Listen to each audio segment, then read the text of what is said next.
আপনারা দেখছেন এটি একটি মারাত্মক বিষধর সাপ। এই সাপে নাকি কামড়ালে পারে আপনার বিষ নামে না, যতক্ষণ পর্যন্ত বৃষ্টির ডাক না দেয়। আকাশের ডাক শুনলে বিষ নামে, তারপরেও যদি কেউ গোবরে পা দিয়ে দেয় তাহলে বিষ নামা একেবারে অসম্ভব হয়ে দাঁড়িয়ে যায়, নিশ্চিন্ত তার মৃত্যু। তাই বন্ধুরা সতর্ক হন, এই সাপটি হচ্ছে সম্পূর্ণ নির্বিষ সাপ, এর নাম হচ্ছে জলঢোড়া। এ সাপ দেখে আতঙ্কিত হবেন না, এ সাপটি একটু মারাত্মক কামড় দেয় অন্যান্য সাপের থেকে, মাংস ছিবড়ে তুলে নেয় বা অতিরিক্ত ব্লিডিং হয়। এ সাপটা হচ্ছে সম্পূর্ণ নির্বিষ সাপ, এ সাপকে মারিবেন না।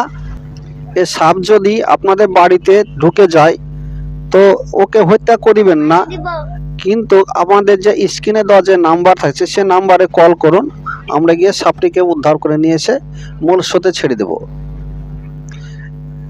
আমাদের এ ধারণার নতুন নতুন ভিডিও পেতে চ্যানেলটিকে সাবস্ক্রাইব করুন, লাইক দিন, শেয়ার করুন এবং এই ভিডিওটি দেখার জন্য আপনাকে অনেক অনেক ধন্যবাদ। জয় হিন্দ, বন্দে মাতরম।